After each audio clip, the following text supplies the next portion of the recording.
avec plusieurs changements importants qui s'annoncent. Nous avons effectivement la suppression des cotisations salariées d'assurance maladie et d'assurance chômage et un remplacement par la CSG qui augure tout de même d'une transformation des systèmes de protection sociale, l'extension annoncée de la protection sociale des indépendants et la fameuse réforme des retraites, la création d'un système universel de retraite. On verra un petit peu de quoi il retourne. Déjà, j'ai envie de vous demander, est-ce qu'on est justement réellement à un tournant sur l'avenir de la protection sociale, Bertrand Fragonard? Le fond du problème, c'est que la protection sociale a connu des réformes très importantes, et je dirais très continues. Moi, ce qui me frappe, c'est plus la continuité que les ruptures.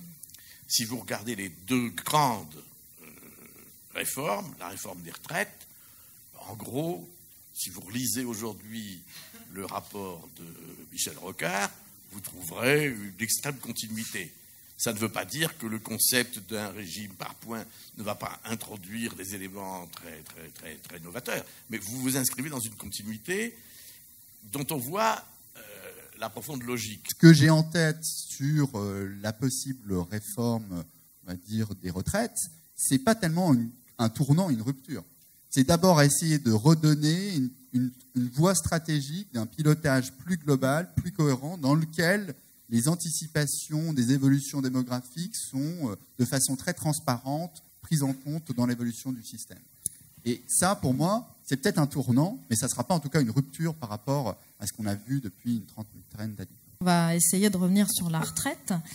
Et je vais vous donner un petit peu longuement la parole, Antoine Bozio. Est-ce que vous pouvez nous dire, vous, en 2008, qu'est-ce que vous aviez imaginé? Donc en 2008, ce qu'on avait proposé, c'était de dire, arrivons à mettre en place un système unique avec un taux de cotisation unique, fusionnons l'ensemble des régimes. Et cette fusion de l'ensemble des régimes sur un système d'un fonctionnement dit sur le modèle suédois, donc un système dit de compte notionnel, c'est comme un système à points, simplement que le point, on l'exprime en euros, qui a un rendement, qui est le rendement du système par répartition, le rendement du pays, et qui permet de rendre très transparent l'accumulation des droits au niveau individuel, mais qui permet de garantir des taux de remplacement qui ne dépendent plus de la croissance économique, qui dépendent vraiment du taux de cotisation qu'on a jugé nécessaire à mettre en place. J'ai beaucoup présenté ce système après en 2008. Beaucoup d'entre vous ont pu écouter, forme retraite, plein d'endroits de discussion, et beaucoup de remarques m'ont été faites en disant c'est bien gentil votre proposition, mais alors on va faire 20 ans de transition pour arriver au système unique dans lequel on aura tous les autres systèmes plus votre système unique. En réalité, pendant 20 ans, c'est pas très clair, c'est pas très simplifié, c'est plutôt plus compliqué. Alors, c'est là où la réflexion m'a amené à bouger un petit peu la proposition en disant en réalité, ce qui est très important, c'est pas le côté unique. C'est pas le régime unique. C'est pas que les taux de cotisation soient les mêmes pour tous les régimes. Ça, on n'a pas du tout, c'est pas un problème. Ce qu'on a besoin, c'est qu'en fait, l'unité de compte des droits accumulés soient les mêmes. Que le rendement, qui est le rendement en réalité de la répartition de l'ensemble du pays, soit le même. À partir de là, une fois qu'on s'est mis en fait dans la même monnaie, même unité, en réalité, tout devient beaucoup plus simple. À la fois pour établir des droits non contributifs, la solidarité qu'on veut vers les populations, vers les types de parcours plus difficiles, mais aussi le pilotage général du système. Parce qu'on peut arriver à le faire évoluer pour l'ensemble des régimes selon les conditions démographiques qui touchent l'ensemble du pays. Et je crois que c'est là où finalement on a la proposition auquel j'ai abouti est de dire on peut garder finalement l'esprit de la proposition d'origine, c'est-à-dire arriver à un mode de fonctionnement unique, une formule de calcul unique qui repose sur un taux de rendement qui va être commun à l'ensemble du pays, mais par contre où on laisse des régimes qui peuvent être différents, sur lesquels il y a de la gestion qui peut être différente, et sur lequel on peut laisser des catégories socio-professionnelles qui ont eu historiquement des efforts contributifs différents et donc aussi une histoire de la relation avec la retraite obligatoire différente, faire leur choix. Et si on veut aller plus tard vers une convergence de ces taux de cotisation, on peut très bien le faire, mais ça peut prendre du temps. De combien de temps on a besoin pour une réforme? Et après, je vous donnerai la parole, Monsieur Fragonard. D'abord, pour le calendrier. Les choses qui ont été actées, de ce que j'ai pu comprendre, c'est d'abord de dire, tous ceux qui sont à la retraite ne seront évidemment pas touchés. Tous ceux qui sont à moins de 5 ans de la retraite ne seront pas touchés. Et donc, du coup, on travaille sur les actifs qui seront, eux, touchés par la réforme.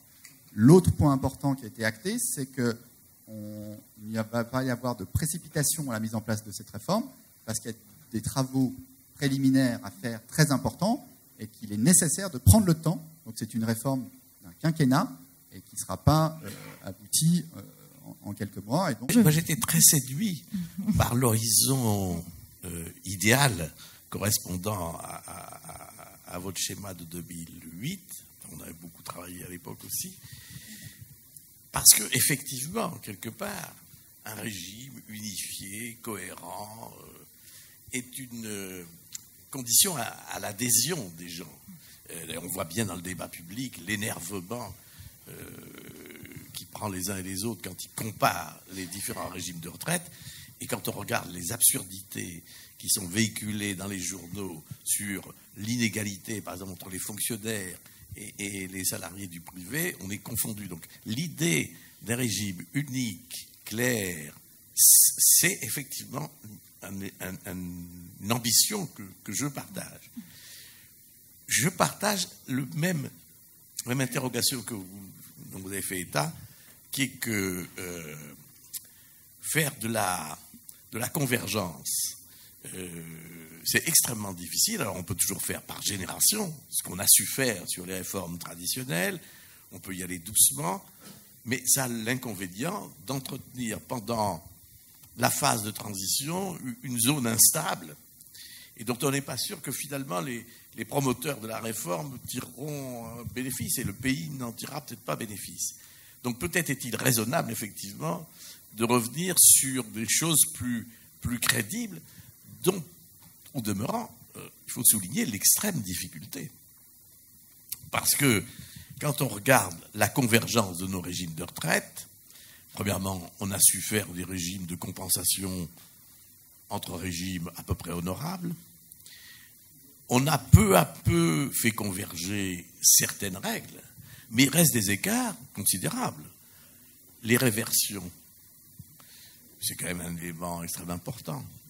Les âges actifs dans les régimes publics, c'est des sujets non seulement importants sur le plan financier, mais très touchy sur le plan politique.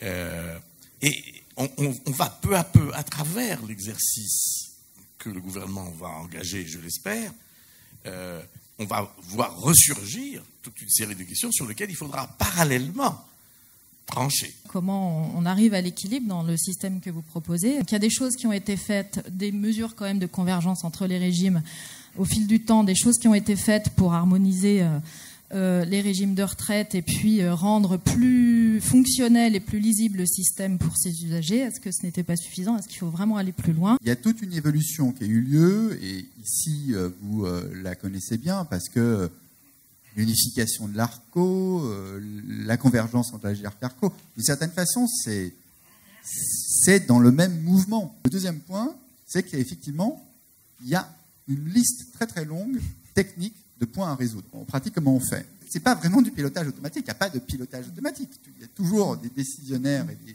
décisions. Simplement, il y a une référence auquel on s'inscrit de prendre les informations sur l'évolution démographique, de l'espérance de vie et de la croissance des salaires, qui sont des faits, au fil de l'eau. Et de prendre ça, on est obligé, les décisionnaires sont obligés de les prendre en compte, simplement, de se donner comme référence une évolution qui peut être faite par défaut au fil de l'eau pour dire qu'on vise à l'équilibre, non pas instantané, les régimes, c'est pas un équilibre instantané des régimes, mais un équilibre de long terme. Pour moi, ça me paraît une façon saine d'organiser le débat légitime sur le pilotage des régimes pour dire à quel moment souhaite-t-on augmenter les cotisations pour pouvoir augmenter les droits. Et ça peut être fait de façon finalement assez transparente dès lors qu'on prend en compte ces informations. Donc le système dit suédois, en fait, il se repose sur deux éléments importants. Le premier élément, c'est qu'un système en répartition, quel que soit son fonctionnement en annuité, en points, a un rendement. C'est le renoncement à un système par répartition, c'est la croissance de l'économie. Pourquoi? Parce que vous payez des cotisations à un moment, ces cotisations vous permettent, sans d'avoir des droits à pension, qui seront au même taux de cotisation, auront cru, puisqu'on paiera des cotisations sur des salaires qui seront plus élevés au moment où vous allez partir en retraite. Ça, c'est quelque chose qui a été prouvé il y a une cinquantaine d'années, et c'est quelque chose qui est aujourd'hui très bien connu. Il y a un rendement, et donc, si vous offrez des conditions de droit à la retraite qui sont supérieures à ce rendement, ça ne sera pas tenable. On le sait. Donc, si vous faites des promesses qu'on ne pourra pas tenir. Si vous faites des promesses inférieures à ce rendement, en fait, vous êtes en train de taxer les actifs et de finalement leur donner moins de droits qu'ils pourraient avoir. Donc, rendre objectif le fait que qu'est-ce qu'on peut vraiment promettre dans un système à répartition va dépendre du taux de croissance à masse salariale, c'est simplement dire qu'est-ce que je peux promettre de façon garantie au vu de l'effort contributif qu'on peut faire. Ça, c'est le premier point. Le deuxième point, c'est de dire que l'élément qui va déterminer l'équilibre de long terme du système, c'est le temps passé en retraite. Le temps passé en retraite, c'est quoi? C'est, en moyenne, ça va être l'espérance de vie moins l'âge moyen de départ. Et donc, d'une certaine façon, pour essayer de donner des garanties sur voici les montants et les taux de remplacement qu'on peut garantir, quel que soit le système, dès lors que vous êtes un système en répartition, vous êtes obligé de vous caler sur cette contrainte démographique. Merci à vous.